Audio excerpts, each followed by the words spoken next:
At buksan po natin ang ating mga Bible. You could open it anywhere. It's all good. But for this time season, we'll open it to 1 Kings chapter 18. 1 Kings chapter 18, verse 17.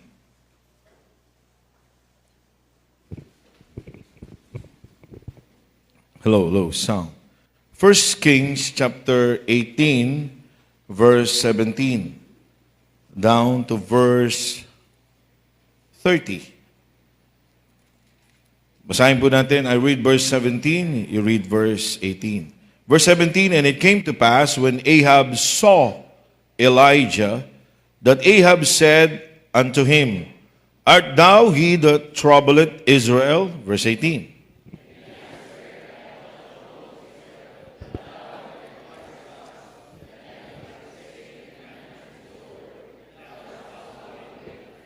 Now therefore send and gather to me all Israel unto Mount Carmel, and the prophet of Baal 450, and the prophets of the groves 400, which eat at Jezebel's table. Verse 20. And gathered the prophets together unto Mount Carmel. And Elijah came unto all the people, and said, How long halt ye between two opinions? If the Lord be God, follow him. But if Baal, then follow him. And the people answered him not a word. Even I only remain a prophet of the Lord, but Baal's prophet are 450 men. Let them therefore give us bullocks, and let them choose one bullock for themselves, and cut it in pieces, and lay it on wood, and put no fire under. And I will dress the other bullock, and lay it on wood, and put no fire under. Verse 24. And call ye on the name of your gods, and I will call on the name of the Lord. And the God that answereth by fire, let him be God. And all the people answered and said, It is well spoken. And Elijah said unto the prophets of Baal, Choose you one bullock for yourselves, and dress it first, for ye are many, and call on the name of your gods, but put no fire under. And they took the bullock which was given them, and they dressed it, and called on the name of Baal from morning even until noon, saying, O Baal, hear us. But there was no voice, nor any that answered, and they leaped upon the altar which was made. And it came to pass at noon that Elijah mocked them, and said, Cry aloud, for he is a God. Either he is talking, or he is pursuing, or he is in a journey, or peradventure he slippeth and must be awake.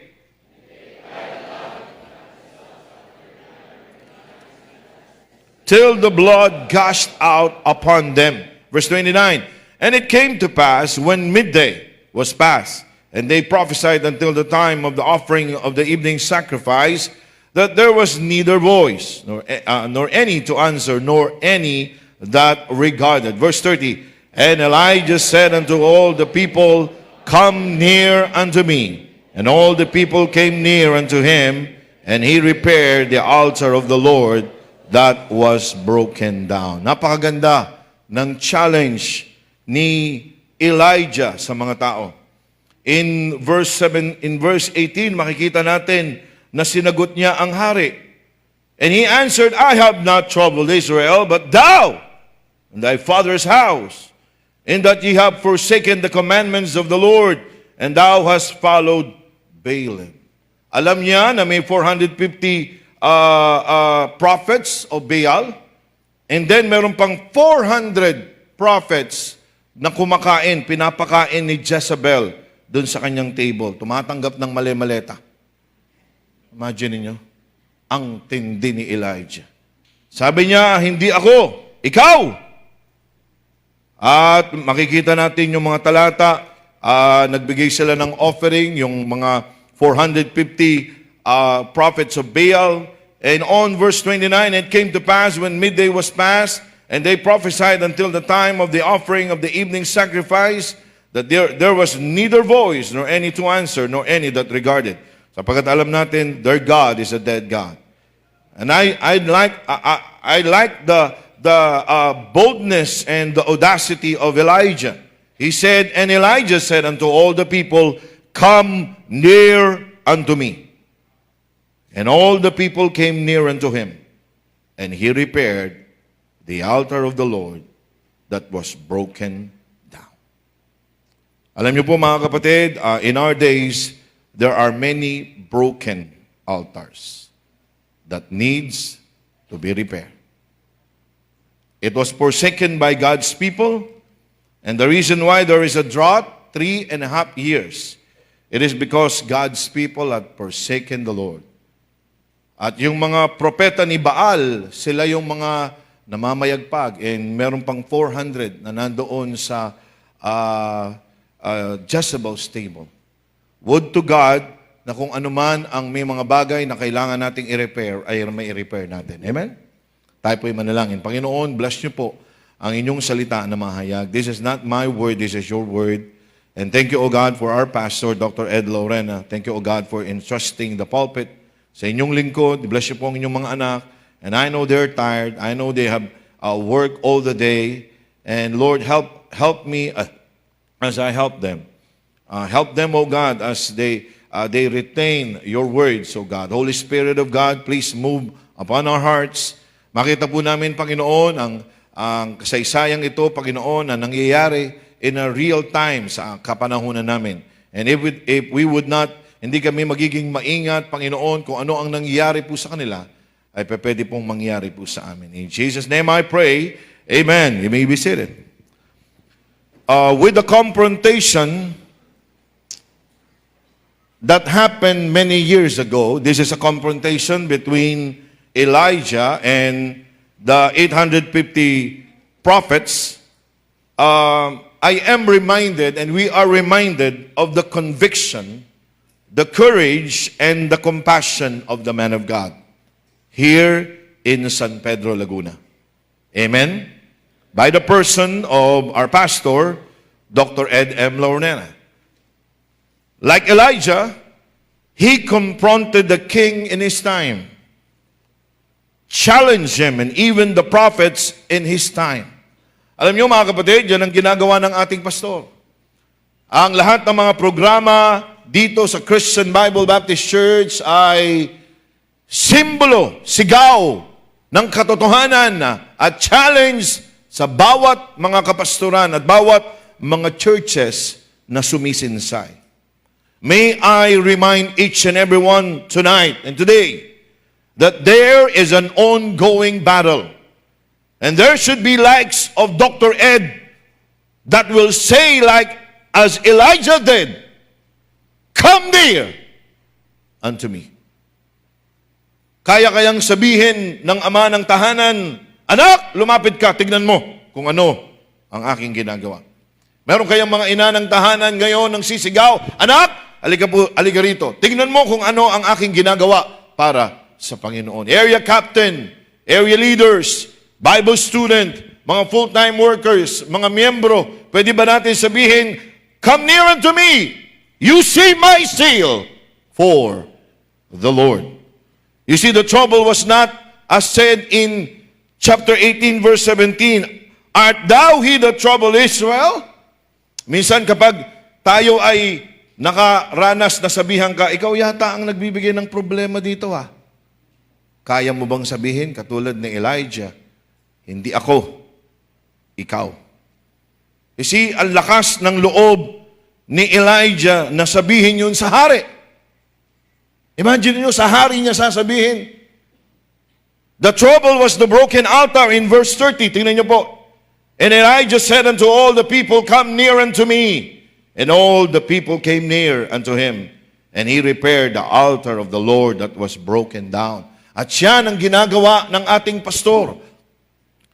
Ginagamit siya ng Panginoon para ayusin ang mga altar na broken. Amen? It is not the pastor or the program that has the problem. The trouble is the broken altars in the lives of God's people. What's the purpose of the altar? It is for worship. It is for sacrifice. It is to bring offering for God's people to gather together to meet God. Pero nakakalungkot mga kapatid, paano diringgin ng Diyos ang ating mga panalangin at ang ating mga hinahing mga kapatid if our altar is broken. Kaya nga mahalaga mga kapatid, ito yung ginawa ni Elijah. Sabi niya, lapit kayo sa akin. Come near unto me. At sabi, ang ganda ng paliwanag ng Bible, and all the people came near unto him, and he repaired the altar of the Lord that was broken down. Verse 31, and Elijah took 12 stones, according to the number of the tribes of the sons of Jacob, unto whom the word of the Lord came, saying, Israel shall be thy name.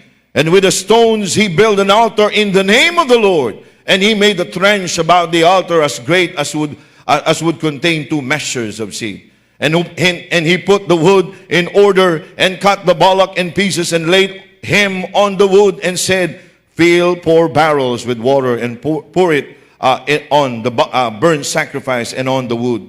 And he said, do it the second time. And they did it the second time. And said, do it the third time. And they did it the third time. And the water ran about the altar, and he filled the trench also with water. And it came to pass at the time of the offering of the evening sacrifice that Elijah the prophet came near and said, Lord God of Abraham, Isaac, and of Israel, let it be known this day that thou art God in Israel, and that I am thy servant, and that I have done all these things at thy word. Hear me, O Lord, hear me, that this people may know that thou art the Lord God, and that thou hast turned their heart back again. Then the fire of the Lord fell and consumed the burnt sacrifice and the wood and the stones and the dust and licked up the water that was in the trench. And when all the people saw it, they fell on their faces and they said, the Lord, He is the God. The Lord, He is the God. And Elijah said unto them, take the prophets of Baal, let not one of them escape. And they took them, and Elijah brought them down to Brook Kishon and slew them there. You see, hindi mararanasan mga kapatid ng simbahan at ng mga anak ng Diyos the mighty licking fire from heaven kapag ang ating mga altar ay broken. Fathers, you would never experience the mighty licking fire of God when your altar is broken. Mothers, you will never experience the mighty licking fire of God coming down from heaven when your altar is broken. Young people, hindi mo mararanasan ang pagbaba ng apoy at sisirain niya at ikukonsume niya ang offering at ang lahat na nandoon, ang mga infirmities at mga kasalanan, unless you have repaired the broken altar. Aren't you glad tonight that there is a man of God named Dr. Ed Lorena na magsasabi sa iyo, come near to me and I will show you there is a broken altar. Every Sunday, every Wednesday, every time there is the door is open in Christian Bible Baptist Church, there is a man of God that says, come near to me and I will show you the problem. The altar is broken. The altar is broken. You may be singing in the choir, but the altar is broken. You may be teaching in Sunday school, but the altar is broken. You may be in the orchestra, but the altar is broken. You may be winning soul, but the altar is broken. The altar must be fixed. There must be the repairing of the broken altar. I know, hindi mo sinadya. Naging busy ka. Napabayaan mo ang iyong Bible reading. Napabayaan mo ang panalangin. Napabayaan mo yung relasyon mo sa Panginoon. Business does not mean spirituality. Maaaring busy ka, just like Martha, pero ikaw ay nagre-reklamo. May kausap po ba ako? Sabihin ba niya sa Panginoon, Panginoon, sabihan mo nga yan si Mary. Nakikinig sa iyo, hindi tumulong sa akin. Oh, Martha, Martha, thou art much cumbered with much serving. Mary had chosen that good part that shall never be taken from her. You see, mga kapatid, napakahalaga nang naririnig natin dito sa pulpitong ito. Amen? Amen? Sabi ko sa mga estudyante ko kanina sa aming klase, ilan yung preaching and devotion na kinumpute natin sa isang week? Sa inyong mga estudyante ko. Father? Ilan po, Father? 34. Devotion sa umaga, personal devotion. And then, sa Sunday school, sa BHBC, ilang klase, 3. And then may mga devotion pa. May chapel hour pa. Every day, imagine mo, full-time workers, Bible student, 34 sa isang linggo. Sapat para ikaw ay ma-encourage. Sapat para ikaw ay magpatuloy. But what is the problem? A broken altar. Many Christians today need to repair some altars. If we want to have 5,000-seat auditorium, there needs to be repairing. Amen? Ako'y naniniwala, masaya na makita natin ang 5,000-seat auditorium. Amen? But there will be a big problem kung ikaw ay pupunta doon sa 5,000-seat auditorium with a broken altar, mothers, with a broken altar, fathers, with a broken altar, young people, with a broken altar, Sunday school teacher, with a broken altar, Bible student, full-time workers. We need to repair some broken altars. Number 1, some need to repair the altar of preaching. The regards to God's Word. Marami sa atin dito ay lumaki na sa Sunday school. Lagi nakakapakinig ng salita ng Diyos. Pero ang nakakalungkot, nakikinig ng pero hindi rini-regard ang salita ng Diyos. The preacher, our pastor is a better preacher, a better pastor with a church full of faithful people. Amen? Kailangan, mga kapatid, ng lingkod ng Diyos, ng mga lingkod ng Diyos sa bawat lugar, ng mga tao ng Diyos, that they will regard the Word of God. There must be repairing in the altar by the attendants. Kaya nga lagi natin sinasabi ng ating pastor in Hebrews 10 verse 25. Look at your Bible. Hebrews 10 verse 25. Not forsaking the assembling of ourselves together as the manner of some is. Amen? But exhorting one another as so much the more as you see the day approaching. Pero nakakalimutan natin ang verse 24. And let us consider one another to provoke unto love and to good works. Why we are here? For the preaching of the Word of God. So that we could encourage others. We could provoke one another unto love and to good works. Amen. Tuturuan tayo, mga kapatid, ng salita ng Diyos na maayos ang ating ugali. Amen. Through our church attendance. That's why we must attend all services. And let us bring our family, mga kapatid. Meron na ngang Word of God, tayo pa ay sumisinsay. May Word of God na nga, ay tayo pa ay nagkakasala at nagkakamali. How much more pag walang Word of God? Thy Word have I hid in my heart, that I might not sin against thee. Wherewithal shall a young man cleanse his way? By taking heed thereto according to thy word. Tama ang salita ng Diyos. Train up a child in the way he should go, and when he is old, he will not depart from him. Mahalaga ang salita ng Diyos. Wala na tayo, ang salita ng Diyos ay nandyan pa. Amen? Mahina ka na, pero ang salita ng Diyos ay malakas pa rin. Amen.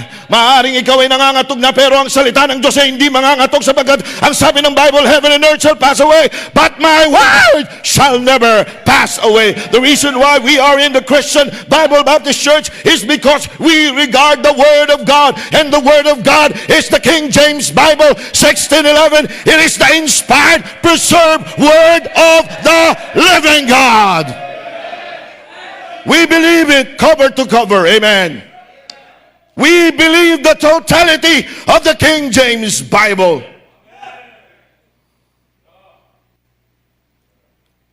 Hindi totoo na ang mga naniniwala sa King James Bible ay kulto. This is the very Word of God. Amen. Ilang mga scholars ang ginamit ng Panginoon para to come up with this pure word of God. Sabi ng Bible, tingnan niyo po, Psalms chapter 12. Psalms chapter 12.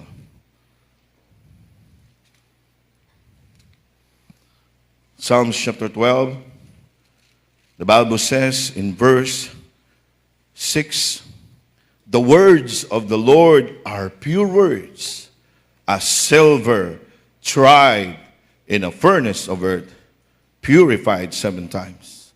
Thou shalt keep them, O Lord. Thou shalt preserve them from this generation forever. How could he preserve which that is not inspired? You see? Paano niya mape-preserve ang salita niya na hindi naman niya in-inspired? Inspiration, it means from the very mouth of God. Theopneustos. God's breath.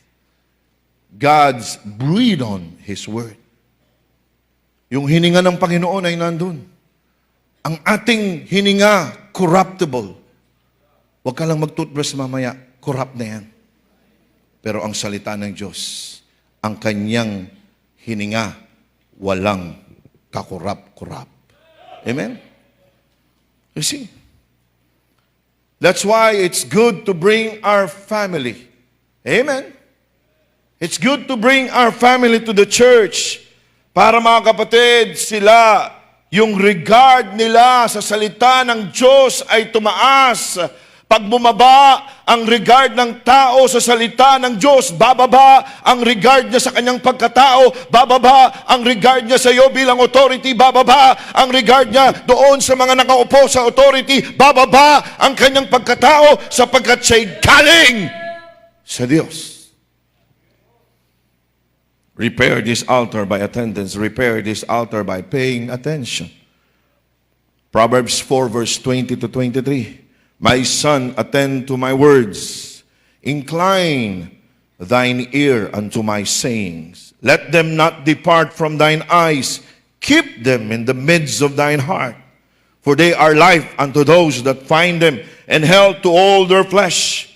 Keep thy heart with all diligence, for out of it are the issues of life. Pay attention.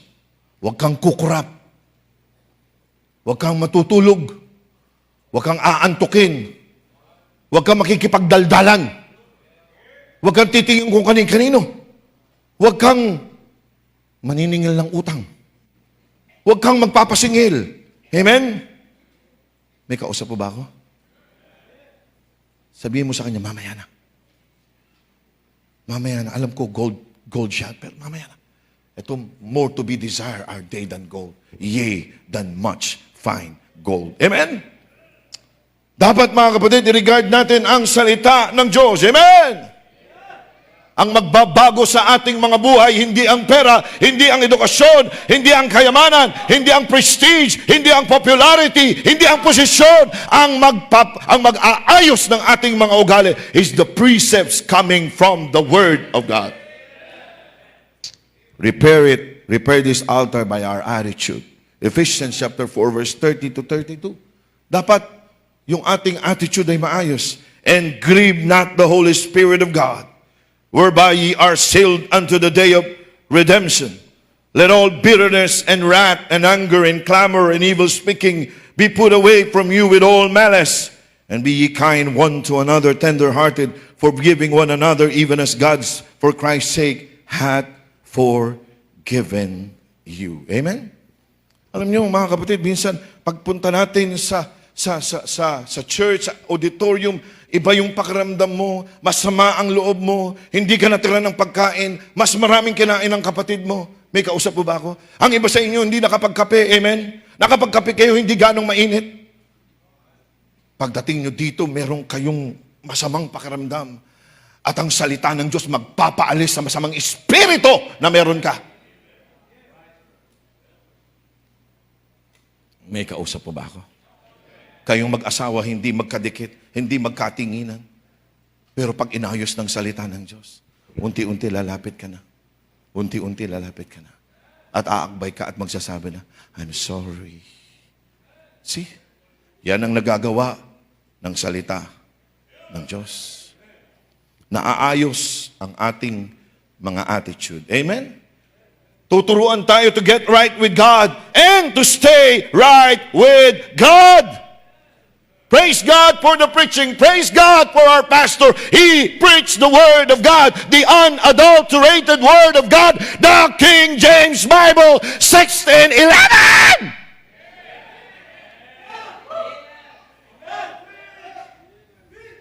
We have to praise God because God gave us a man of God that chose to preach rather than stay in Ahab's palace and in Jezebel's stable. He remained faithful to the King James Bible 16:11, the inspired, preserved Word of the living God. Hindi ka ba nagpapasalamat? 71 years old na siya.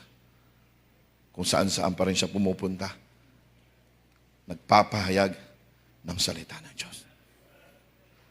Para ma-repair ang mga altars ng maraming mga kapastoran, ng maraming mga churches, ng maraming mga kabataan, ng maraming mga ama at ina ng tahanan, sapagkat kapag ang ating altar is broken, kahit gaano kaganda ng sasakyan mo, kahit gaano pa kaganda ng natapos ng iyong mga anak, when your altar is broken,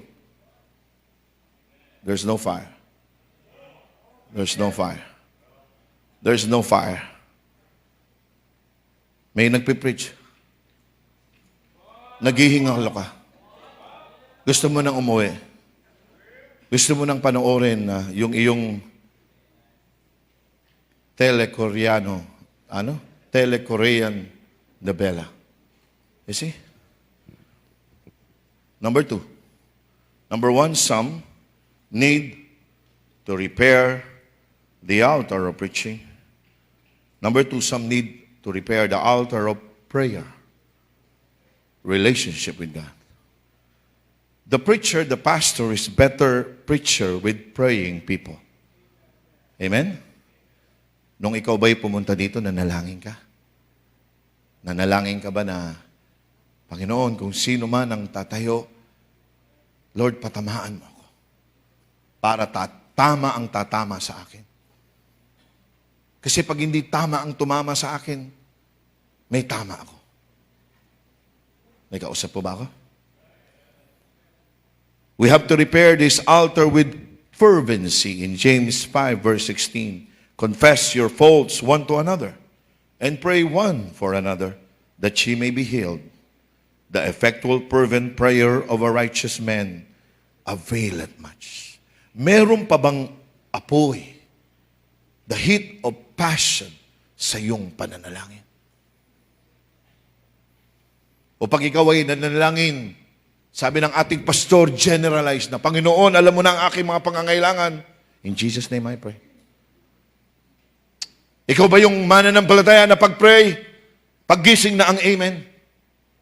Ikaw ba yung nananalangin na hindi mo na alam kung anong sinasabi mo? Nagsimula ka sa mga kapastoran, at nakalimutan mo na, Panginoon, pag pinagpipray ko po si Sharon Cuneta at saka si Dolphy, there must be heat of passion. Amen? Sa ating pananalangin. Kaya iba ang ating puso. Iba ang paningin natin sa mga tao, sa ministeryo, sa gawain ng Diyos, sa man of God. Kapagkat kulang tayo sa panalangin. Some of us are fed up because we're not prayed up. When you're not prayed up, you will be fed up. Ayoko na. Ako na lang ang lagi naguhugas. Ako na lang ang lagi naglalaba. Wala bang katapusan ito? Nasaktan ka ba, Brad? Sorry. Wala na bang iba? Puro na lang ako. Hanggang kailan ko dadali ng pamilyang ito? Kaya ikaw ay mahina. Kaya gusto mo nang bumigay. May kausap po ba? Ay dahil hindi ka nananalangin. Yung altar of prayer natin, relationship sa Panginoon, kailangan huwag mapabayaan. Imagine niyo yung 400 na propeta na pinapakain ni Jezebel sapagkat sila'y pinapakain na sumptuously, nakalimutan na nilang manalangin. May kausap po ba ako? Oh, wag nawa sana ang mga bagay, mga creature comforts na meron tayo ang wala ng ating relasyon sa Diyos. Kompleto ka na sa mga pagkain sa refrigerator. Ang Amerika, yung kanilang mga freezer, tinatapon nila. Bakit? Sapagkat bibili na naman sila ng bago. Tayo walang maitapon sapagkat walang mailagay. Pag sila kumain ng pizza, sila ay namumulubi. Pero pag tayo kumain ng pizza, fiesta. May kausap po ba ako? Kaya tama yung panalangin ni Solomon. Panginoon, huwag mo akong masyadong payamanin. Baka makalimutan kita. At huwag mo naman ako, Panginoon, na paghirapin. Baka naman ikaw ay kasuklaman ko at isumpa mo. Lord, pagpalain mo lang ako na sakto, na pupurihin kita. Yan ang dahilan, mga kapatid, kung bakit hindi ka binibigyan ng maleta. Para hindi mo makalimutan ng Diyos. At para hindi mapangalanan ang iyong pangalan at madungisan. You see, repair this altar with fervency. Repair this altar frequently. Pray without ceasing in 1 Thessalonians 5:17. Sapagkat mga kapatid, from time to time, tayo po mga kapatid, ay inaatake ng kaaway, inaatake tayo ng mga tantrums natin, inaatake tayo ng ating mga hormones, lalong-lalo na kapag ikaw ay tumatanda na. May kausap po ba ako? Nagbabago na ang hormones mo. Tumataas na ang iyong cortisol. May kausap po ba ako? Huwag nyo nang alamin, maganda lang pakinggan. See, kaya kailangan natin frequently manalangin, magmakaawa sa Diyos. Amen. Pray without ceasing. Repair this altar with faith. In Matthew chapter 21, verse 21, Jesus answered and said unto them, Verily I say unto you, if ye have faith and doubt not, ye shall not only do this which is done to the fig tree, but also if ye shall say unto this mountain, Be thou removed and be cast into the sea, it shall be done.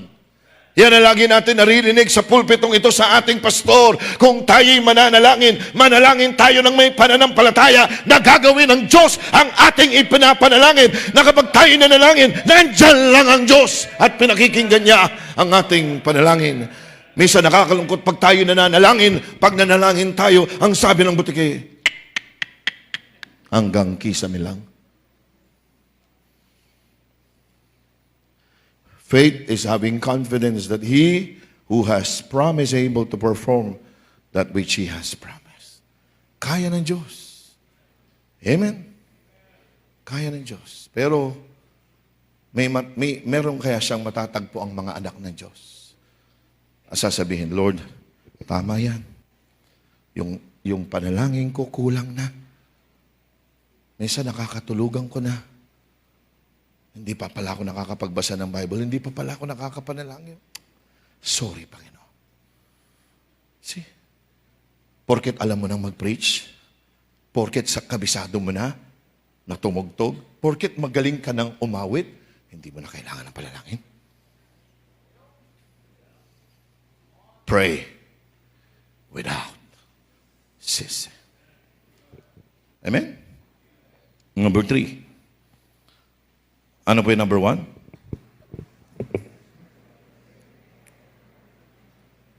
Ano po yung number 2?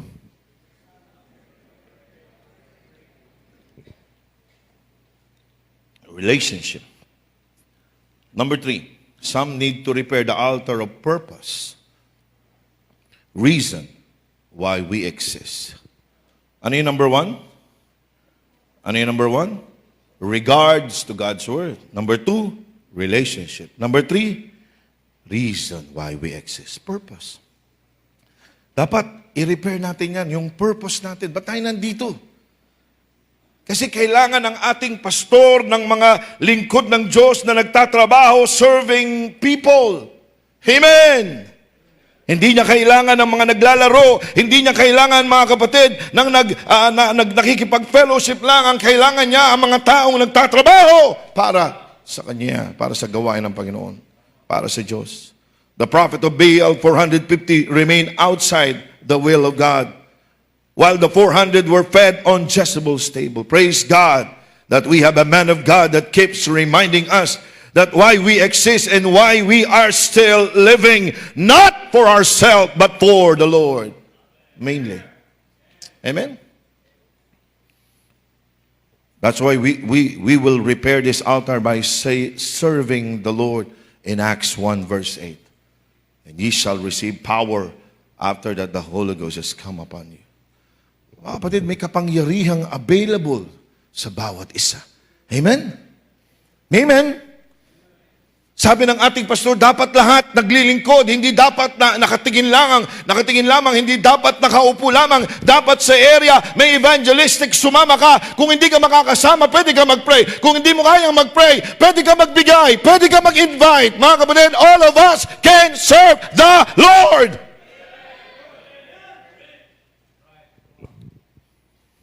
Repair this altar by soul winning. Matthew chapter 28 verse 18 to 20. Amen. Utos siya ng Panginoon. Last June 12, hindi po natuloy yung ministry involvement po dito, August 21, if I'm not mistaken, matutuloy.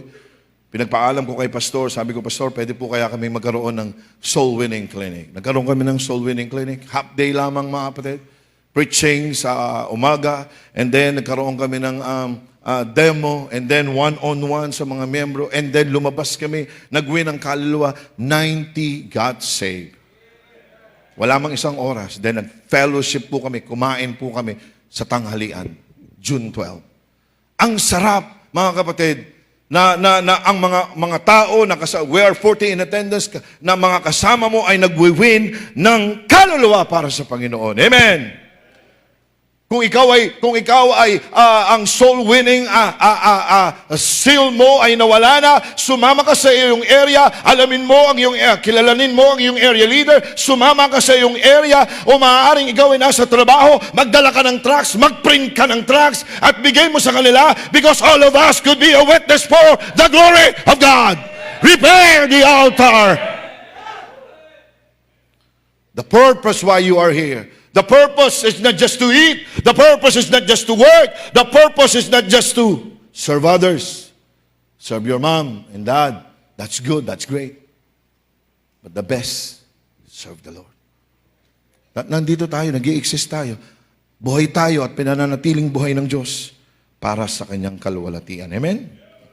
And then repair this altar by our sacrifice. 2 Samuel 24 verse 24. And the king said unto Araunah, Nay, but I will surely buy it of thee at a price. Neither will I offer burnt offerings unto the Lord my God, of which that cost me nothing. So David brought the threshing floor and the oxen for 50 shekel of silver. I praise God that we are in the city of Dasmariñas doing the will of God. Last Sunday po, God gave us 90 in attendance with 15 first-time visitors and guests and 2 baptisms.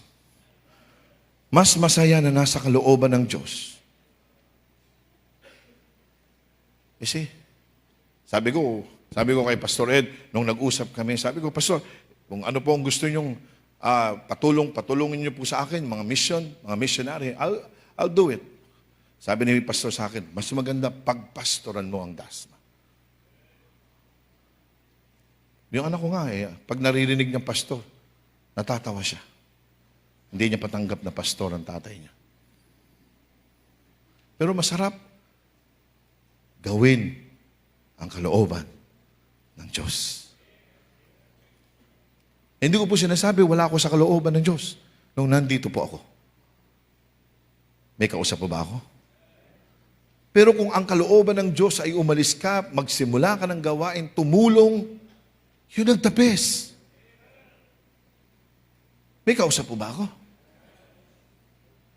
Hindi ka lang dapat pinapakain. Mga kabataan, hindi kayo pinapakain hanggang tumaba at isang araw kakatayin. Hindi ka baboy. Hindi ka patabain. May kausap po ba ako? May dahilan kung bakit ka nag-i-exist. Ang dahilan kung bakit nag-i-exist ka, hindi para manligaw, hindi para magpaligaw, hindi para magbilang ng mga babae at mga lalaki at mga boyfriend at mga kasama o may mga number nila. Hindi po. Ang dahilan kung bakit ka nag-i-exist is because God wants you to serve, to sacrifice.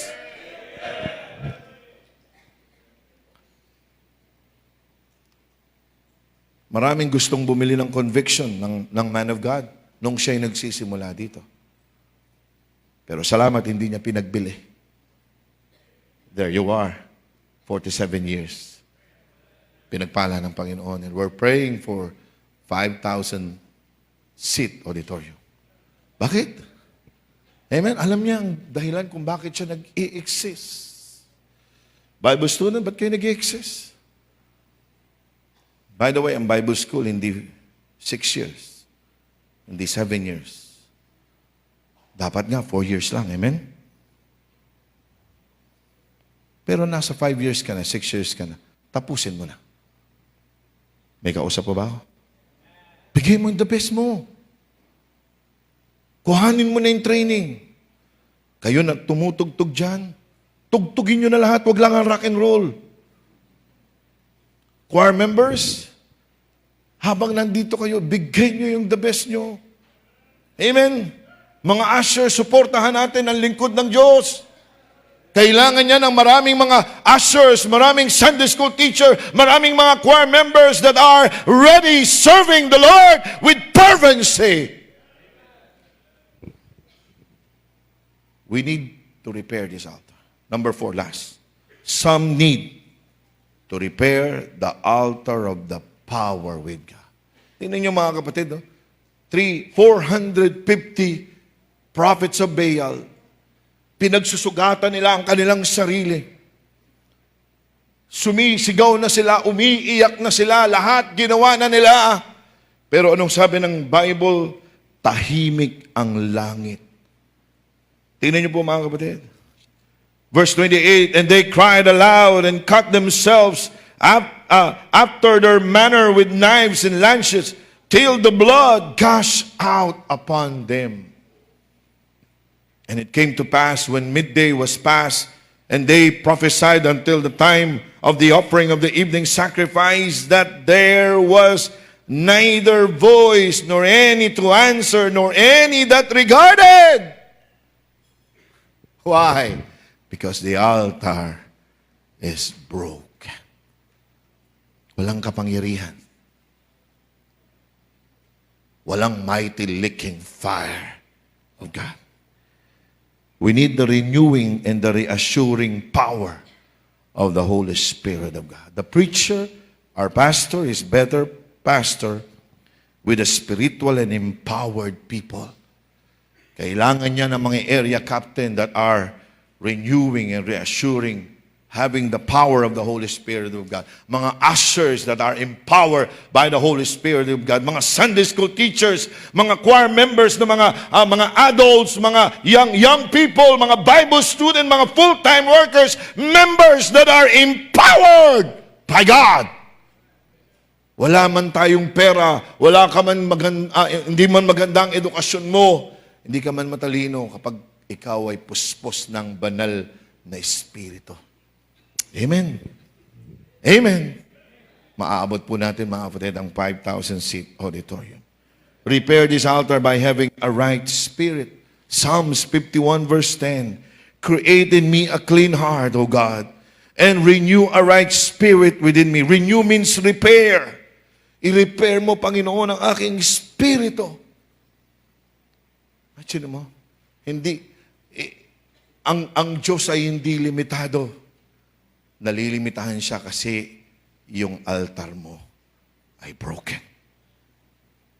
See? Repair the altar with a right spirit. Repair the altar with a right speech. 2 Thessalonians 3 verse 11. Tingnan niyo po. 2 Thessalonians chapter 3, verse 11. Ano po ang sabi ng Bible? 2 Thessalonians chapter 3, verse 11.